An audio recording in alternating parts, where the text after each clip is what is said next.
The private room in Ginza cost more to sit in than Amara earned in a week.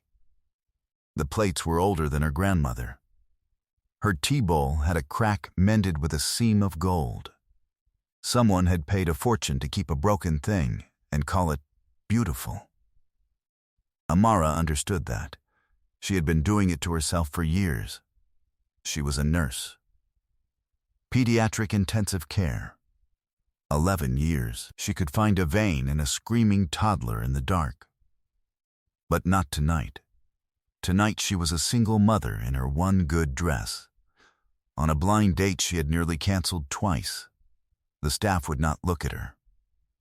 One refilled her water the way you water a plant. She sat up straight. She waited.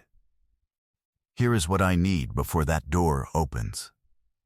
Because in a minute, a man walks into this room, and by the end of the night he will do one thing no one in Tokyo has ever seen him do. For her.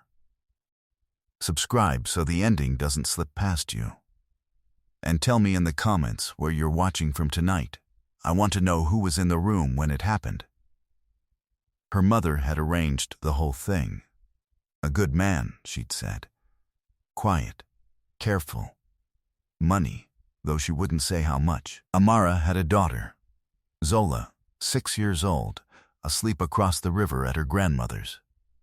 She had said yes for Zola, a steadier life, a softer floor to land on if she ever fell again.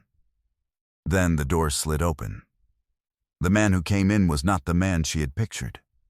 He was older than his voice on the phone.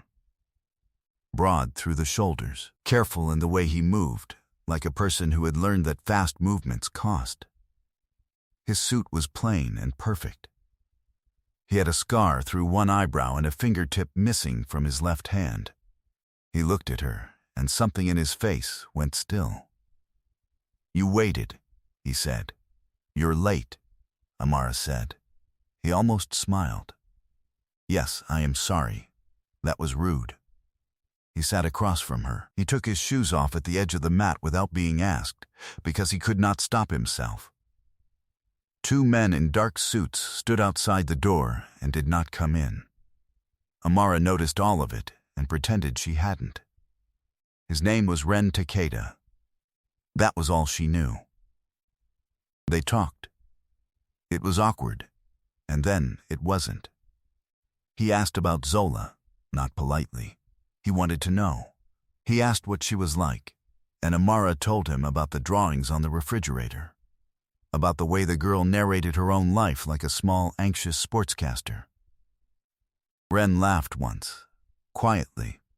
He looked surprised that he had. Then the door slid open again, and a younger man came in without knocking. He was sharp and glossy and sure of himself. Goro, Ren called him. His right hand. Goro looked at Amara the way you look at a coat someone left on a chair. "Boss," Goro said in English, so she would understand it. "You know she has a child." "I know," Ren said. "A daughter. No husband." Goro let that sit. "And do you know what she does?" "She empties bedpans. She's a nurse." He said the word the way another man says the word thief. "Someone arranged this without checking. She is not for this room." Amara's face did not move. She had heard versions of this her whole life. The trick was to keep breathing, let it slide off. Ren said nothing. And that silence was the worst part, because for one long moment Amara thought he agreed. The man who was supposed to be her host looked at his own hands. He did not defend her. He did not tell Goro to sit down. The most powerful person in the room went quiet exactly when a word from him would have cost nothing. So Amara stood up. "You're right," she said to Goro. Her voice was very level. "I empty bedpans. I also restart hearts. Last month I kept a 2-year-old breathing for 9 minutes with my hands, until the machine came.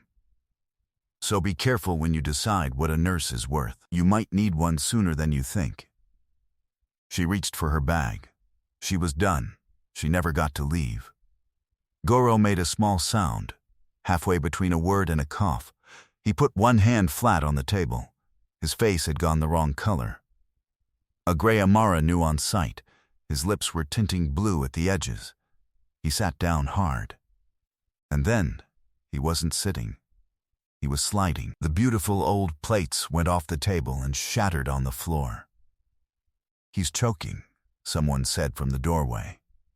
He was not choking. The restaurant owner appeared, wringing his hands. "There was a doctor 2 rooms over," he said. "A very important guest. He would fetch him." He did fetch him. The doctor took one look at the man on the floor, at the men in dark suits, and understood exactly whose men they were. He remembered something urgent he had left elsewhere. He backed out of the room. The most qualified person in the building walked away from a dying man because of who that man belonged to. Amara was already on her knees. "Move the table," she said. Now, nobody moved. "Move the table," Ren said, and it moved. She had Goro flat in 3 seconds, no pulse under her fingers where there should have been one. Not choking. His heart. She laced her hands. She put them on the center of his chest. She pushed, hard, at the speed of the old song she counted to in her head, so she never had to think about it. She told a suited man twice her size to breathe for him. She showed him how. And he did it, this enormous, frightened man, gentle as anything, because she told him to. "Call an ambulance," she said between counts. "Say cardiac arrest. Say compressions in progress. Say those exact words." Ren was already on the phone. His voice was flat and clear, and it did not shake. She worked. Her arms burned. Sweat ran into her good dress, and she did not care. Somewhere past the second minute she felt it. The small, hard flutter, coming back under her hands. The thing that means later instead of never. Goro gasped. His color turned. His eyes opened, confused and alive. His shirt had come open in the struggle. And there, under the plain white cotton, was the reason no ordinary hospital would take him. Full body work. Blue and red and impossibly fine. A river of it climbing from his waist to his throat. Amara had seen the ink of Ren's world for the first time, on a man she had just dragged back from the far side of it. She did not stop. She did not stare. She pulled the shirt closed to keep him warm. She kept 2 fingers on his pulse until the sirens came up the street. The paramedics took him. The room was wrecked. Plates in pieces, water everywhere. Her hands shaking now that they were finally allowed to. Ren looked at her across all of it. "Why?" he said. "He insulted you. He would have let you walk out." Amara wiped her hands on a napkin that cost more than her shoes. "He was dying," she said. That was the only fact that mattered in this room. Everything else could wait. Ren was quiet for a long moment. Then, he did something she didn't understand yet. He gave a very small bow seated from the neck. It was not much. She would only learn later how much it was. That night, after her mother had gone to bed, Amara sat on the floor by Zola's mattress. She watched her daughter sleep. She shook a little and let herself. She did not expect to hear from any of them again. She was wrong about that. The flowers came the next morning. Not a bouquet, a garden's worth. So many the neighbors asked if someone had died. No card. Then a note by hand, the writing careful and old-fashioned. It thanked her for a life. It said Goro would recover fully. It said, near the bottom, that she owed him nothing, and that he owed her a debt he intended to honor properly. It was signed only R. Takida. She learned who he was the way everyone learns these things. In pieces. From the wrong people. The name meant something in this city. It meant a great deal. Her mother went pale, and then oddly proud. The matchmaker who had arranged the date stopped returning calls, having realized what she had done, and by what luck it had not ended her. Ren asked, through the note, if he might see her again. Not in a private room in Ginza, somewhere she chose. She chose a noodle shop near the hospital. Plastic stools. A menu on the wall. He came without his men and sat on a plastic stool in his perfect suit. He ate everything she ordered for him. He asked her again about Zola. Amara watched him notice things, the way she wrapped both hands around a hot cup, the way she left the last bite, always, an old habit from years when there wasn't always a next meal. He noticed and said nothing. And quietly, from then on, there was always more food than they could finish. "You are not afraid of me," he said one night. It was not a question. "I've held children who were dying," she said. "You're not the scariest thing I've met. You're just the loneliest." He set down his chopsticks. For a moment, he did not look like a dangerous man at all. He looked like a boy who had waited a long time for someone to say a true thing to his face. He asked her how she took her tea. He remembered the answer forever. Small things. He gave her small things, over and over, and each one landed like it was the first he had ever given anyone. He was not what she had been raised to fear. He was careful and lonely and precise. A man chosen by an organization that called itself a family, and never once chosen by a person. She had been invisible her whole life. He had been unwelcome his. Between the two of them there was one whole thing. She was afraid, and she told him so. Not of him. Of what loving him might cost a 6-year-old girl asleep across the river. He heard her out. He did not argue. He said Zola would never once be unsafe near him, and that if she chose to walk away he would carry the flowers out himself and never come back. Then, he waited. He let it be her choice. No one had ever handed Amara a door and told her it opened both ways. She did not walk through it. She stayed. Weeks went by. Zola met him on a Sunday. Wary, she put him through a formal interview about whether he liked dinosaurs. He answered every question with total seriousness. He got the hard ones right. He said the long-necked one was best because it only ate plants and hurt no one, and Zola decided on the spot that he could stay. They built a tower out of blocks on the floor. He knelt in his good trousers and did not care. When it fell, Zola cried, and he did not tell her it was fine. He said falling was part of building. He said they would make the next one stronger. Then, they did. By afternoon, she had fallen asleep against his arm. Amara watched this dangerous man hold absolutely still for 2 hours rather than wake her. She understood then that she was in more trouble than any blind date had a right to cause. Then, the summons came. And none of it was soft anymore. There was to be a dinner. A formal one. The kind that decides things. Goro, recovered, sent the invitation himself, and his handwriting was stiff with an apology he did not yet know how to say. The old men of the organization would be there. There was a matter of succession, of who Ren stood with, and of a woman, a nurse from nowhere, who people had begun to talk about. The room that once decided Amara was not for it had decided to look at her directly. Ren told her she did not have to come. Amara put on the same good dress, the sweat stains washed out, and came. It was the same kind of room. Old ceramics. A garden through the sliding doors. A long, low table lined with men who had spent their lives deciding who counted. Goro was there, standing well again, watching the door. When Amara stepped in, the talking stopped. An old man sat at the head of the table. The oldest. The one whose word was the last word.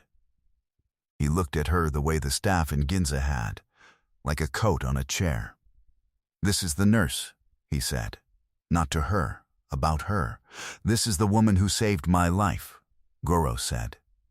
Every head turned. Goro had spoken out of turn, and he did not care. He came around the table. He stopped in front of Amara and he bowed. Not the small bow from the neck, a full one, from the waist. The deep kind, held far too long. The kind that in that room, in that world, was not a courtesy, but a confession. He held it until the silence became unbearable. He held it longer. "I was wrong about you," he said to the floor. "In front of these men, I was wrong. I called you a thing that empties bedpans. You put your hands inside my death and pulled me back out of it. And you did it after I gave you every reason to let me go. I am ashamed." He did not straighten. "Takahashi-san," he said to the old man at the head, "before you speak of her again, you will know what I know." The old man's face did something complicated. And then Ren stood. He walked the length of that long table, past every man who had summoned her to be judged. He stopped beside Amara and turned to face the room with her. He did not bow to the old men. He bowed to her, fully, in front of all of them. "Takahashi-san," Ren said, unbending, his voice level and clear the way it had been on the phone with the ambulance. "You asked who I stand with. I stand with her. Not because of what she did for Goro, though I would owe her my house for it. I stand with her because she was the only person in that room who did not care what any of us were worth. She is the first person in my life who chose me before she knew there was anything to gain. You will call her by her name. Her name is Amara." The old man looked at her for a long moment. Something in the room shifted, the way weather changes, all at once, and then settled. He inclined his head. From a man like that, in a room like that, it was the same as kneeling. "Amara-san," he said. "Forgive an old man's manners. Please, sit." She sat, not at the foot of the table, beside Ren. They were married in the spring, quietly, in a garden. Zola scattered flowers with the grim focus of a child who has been given one job and will not fail at it. Goro cried and pretended it was the pollen. Amara wore a dress she chose herself. No one refilled her water like she was a plant.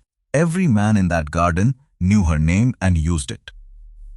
Here is the thing about being invisible. People think it means you are weak. They think the overlooked are overlooked for a reason, but Effie, invisibility is only other people failing to look. The woman nobody in Ginza would meet the eye of turned out to be the one person in the city who could not be bought. Share kare, could not be frightened, could not be made to walk past a dying man because of what he was worth. Respect was never the soft thing they mocked her for wanting. It was a debt, and the quiet ones always keep the books. Now tell me, what was the moment you stopped scrolling? The bow that lasted too long, the flowers with no card, or the second she put her hands on the floor and said, "Move the table"? Tell me in the comments. Share this with someone who has been made to feel small in a room they had every right to be in. And if you want to know what happens the first time someone from Ren's old life underestimates the woman he married, say part 2 and I'll tell you the rest.